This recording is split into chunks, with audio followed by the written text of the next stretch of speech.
हमारे साथ मौजूद हैं वाशिंगटन डीसी से उज़ैर साहब, जो कि उज़ैर यूनुस साहब जो हैं, जो कि इकोनॉमिस्ट हैं, और ऑक्सफोर्ड यूनिवर्सिटी बरतानिया से हमारे साथ मौजूद हैं डॉक्टर प्रोफेसर अदील मलिक साहब। दोनों जो हैं ये मिडल ईस्ट और जनूबी एशिया की सियासत पर बहुत गहरी नज़र रखते हैं।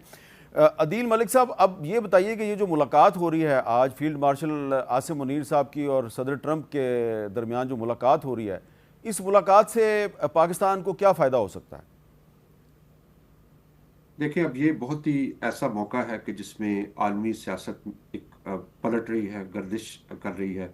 उसमें जो पाकिस्तान के बारे में अक्सर कहा जाता था कि भाई इसकी इम्पोर्टेंस ख़त्म हो चुकी है, वो उसकी नफ़ी होती है कि वॉशिंगटन में बाज़ मरतबा पाकिस्तान की इम्पोर्टेंस बढ़ती है, बाज़ दफ़ा कम होती है।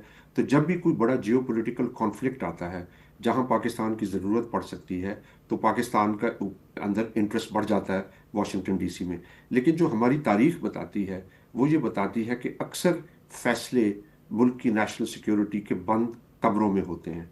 तो और उसका नुकसान होता है। अगर आप देखें तो ज़ियाउल हक के ज़माने में जो जंग लड़ी गई, फिर मुशर्रफ साहब के ज़माने में लड़ी गई, वो उसमें कोई वाइड पार्टिसिपेशन नहीं थी डिसीजन मेकिंग में। तो इस वक्त हमें बहुत एहतियात के साथ चलना है, क्योंकि पाकिस्तान खुद एक बड़ी वीक पोजीशन में है। और अमेरिका जानता है कि पाकिस्तान के मुआशी मसाइल हैं, उसको इमदाद की ज़रूरत है।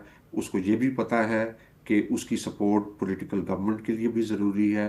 तो चुनाचे उसके इंटरेस्ट में है कि वो चंद लोगों के साथ डील करे और मुल्क की सपोर्ट ले ले। मैं अच्छा। समझता हूँ कि पाकिस्तान एक फ्रंटियर जोन है, और उस फ्रंटियर जोन को समझने के लिए हमें सर ओलिव करो को पढ़ना चाहिए। सर ओलिव करो ने एक टर्म यूज की, ruling through man on the spot, यानी जो भी घोड़े पे सवार होगा उसके जरिए हुकूमत करते थे। तो अच्छा, अब जो पाकिस्तान की मैं फंडामेंटल उज़ैर यूनुस साहब डेमोग्राफिक की तरफ रियलिटीज जाऊंगा। है। उज़ैर यूनुस हाँ। साहब, ये बताइए कि आपको पता ही है कि पाकिस्तान की पार्लियामेंट जो है उसके दोनों ऐवानों ने रेजोल्यूशन मंजूर की है, कंसेंसस रेजोल्यूशन मंजूर किया है, जो ईरान पर इसराइल का हमला है उसकी मजम्मत की है। पाकिस्तान के president, prime minister, defence minister, foreign minister, सब ने इस हमले की मजम्मत की है। तो क्या ये कुछ लोग जो तवक्को ज़ाहिर कर रहे हैं, ख़ास तौर पे कुछ इंडिया की तरफ से प्रोपेगेंडा किया जा रहा है जी, कि जो सदर ट्रंप हैं वो कोशिश करेंगे कि पाकिस्तान को ईरान के ख़िलाफ़ इस्तेमाल किया जाए, तो क्या सदर ट्रंप साहब ऐसी कोशिश कर सकते हैं, और ये क्या ये कोशिश कामयाब हो सकती है, जबकि पाकिस्तान की इलेक्टेड पार्लियामेंट का जो मौक़िफ़ है वो दुनिया के सामने आ चुका है? मैं नहीं समझता कि ये एजेंडा पर होगा कि पाकिस्तान जो है वो साइन अप करे अमरीकी जो है वो बमबारी की कैंपेन के अंदर या किसी और ऐसी चीज़ के अंदर। सदर ट्रंप का फोकस है पाकिस्तान के साथ जो है वो ताल्लुकात को गहरा करने का, वो एक बड़ा नैरो फोकस है। नंबर एक, वो चाहते हैं कि पाकिस्तान के साथ काउंटर टेररिज्म के ऊपर कोऑपरेशन की जाए, चाहे वो टीटीपी हो, बीएलए हो या आईसिस खुरासान हो। नंबर दो, वो चाहते हैं कि पाकिस्तान के साथ जो इकोनॉमिक ताल्लुकात हैं उनको आगे बढ़ाया जाए, बिलखुसूस क्रिटिकल मिनरल्स और क्रिप्टो करेंसी के शोबे के अंदर, जिस पे आप पिछले कई हफ्तों से प्रोग्रेस होता हुआ अभी देख रहे हैं, और जिससे साथ पाकिस्तान की तिजारती डील जो अमेरिका के साथ है, जिसपे गालिबन डेप्यूटी प्राइम मिनिस्टर इसहाक डार साहब भी वाशिंगटन के साथ मुज़ाकरात कर रहे हैं और शायद आए यहाँ पर मुज़ाकरात करने के लिए। तो वो भी साथ उसमें चल रहा है।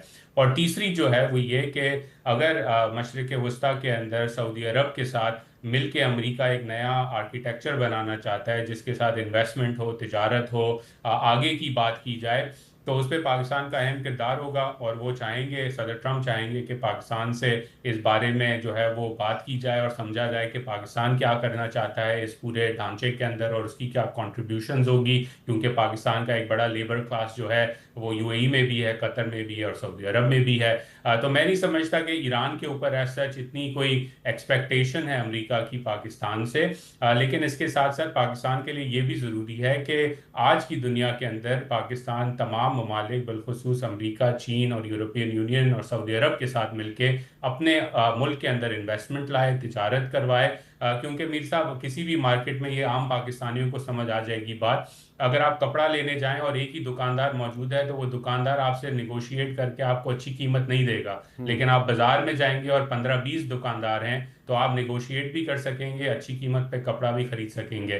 तो पाकिस्तान के लिए ज़रूरी है कि तमाम ममालिक के साथ अच्छे ताल्लुकात हों, उनसे इन्वेस्टमेंट और तिजारत की बात की जाए और अपने मफाद में, अपने लोगों के अच्छा, मफाद यहाँ पे में एक फैसले सवाल है किए जाएं। उज़ैर साहब, यहाँ पे एक सवाल है कि सदर ट्रंप साहब जो है उन्होंने पिछले दिनों कोई 13 दफ़ा उन्होंने रिपीट किया जी कि मैंने पाकिस्तान और इंडिया में सीज़ फायर करवाया, और कई दफ़ा उन्होंने मसला कश्मीर का भी जिक्र किया। तो आसिम मुनीर साहब की जो मुलाकात हो रही है ट्रंप साहब के साथ, तो उनकी कोशिश होगी कि ट्रंप साहब जो है मसला कश्मीर के हल के लिए भी कोई किरदार अदा करें। आपको लगता है कि ट्रंप साहब इस सिलसिले में कोई किरदार अदा कर सकते हैं? इस वक्त वो किरदार मुझे नहीं लगता अदा कर सकते हैं, और उसकी वजह ये नहीं कि वो करना नहीं चाहते, वजह यह है कि दिल्ली इस बात को नहीं मानेगा। बल्कि आज सुबह ही जो दिल्ली से रीड आउट आया है सदर ट्रंप और नरेंद्र मोदी की फ़ोन कॉल का, उस पर उन्होंने भारत ने कहा है कि ऐसी कोई बात नहीं हुई हमारी सदर ट्रंप के साथ। और उसके जवाब में बिल्कुल जैसे हम अभी रिकॉर्ड कर रहे हैं तो सदर ट्रंप ने फिर कहा है कि मैंने न्यूक्लियर वॉर रुकवाई और तिजारत की बात करके रुकवाई है। अभी लिटरली अभी ब्रेकिंग न्यूज़ जी आई है। जी जी। तो वो करना तो चाहते हैं, लेकिन अगर भारत रजामंद नहीं होगा तो वो ज़बरदस्ती तो उन्हें मेज़ पे नहीं लेके आ सकते। ये भी एक पाकिस्तान में कुछ लोग इस तवक्को का इजहार कर रहे हैं कि जी जो फील्ड मार्शल आसिम मुनीर साहब की सदर ट्रंप के साथ मुलाकात हो रही है तो उसमें बहुत से इशू ज़ेर बहस आएंगे। तो आफिया सिद्दीकी जो हैं वो भी अमेरिका की एक जेल में काफ़ी अरसे से बंद हैं, तो उनका मामला भी अगर ज़ेर बहस आ जाए तो हो सकता है कि ये मसला भी हल हो जाए। आपका क्या ख्याल है? अब ये बात अगर आती है तो मैं समझता हूँ अगर आएगी तो उसके तनाजुर में फिर अमेरिका जो है वो डॉक्टर शकील आफरीदी की बात भी करेगा, और अगर उस पर प्रोग्रेस होनी है तो इन दोनों लोगों पर प्रोग्रेस एक साथ होगी, एक के अकेले में नहीं हो सकती, ये मेरा मानना है। बहुत बहुत शुक्रिया उज़ैर यूनुस साहब, और बहुत बहुत शुक्रिया प्रोफेसर अदील मलिक साहब, ऑक्सफोर्ड यूनिवर्सिटी बरतानिया से बात कर रहे थे। उज़ैर यूनुस साहब के साथ वाशिंगटन डीसी से बात कर रहे थे। और आखिर में जो आफिया सिद्दीकी वाली बात हुई है, तो हमारी इतलात के मुताबिक इस मामले पर बिहाइंड द सीन काफ़ी दिनों से जो एक दूसरे के साथ पाकिस्तान और अमेरिका के दरमियान बातचीत चल रही है, कोशिश की जा रही है कि इस पर कोई ब्रेक थ्रू हो जाए। और मैंने पहले भी कहा, मैं दोबारा रिपीट कर रहा हूँ कि ये जो फील्ड मार्शल आसिम मुनीर साहब की सदर ट्रंप साहब के साथ मुलाकात है, ये कम से कम 6 हफ्ते पहले प्लान की गई थी।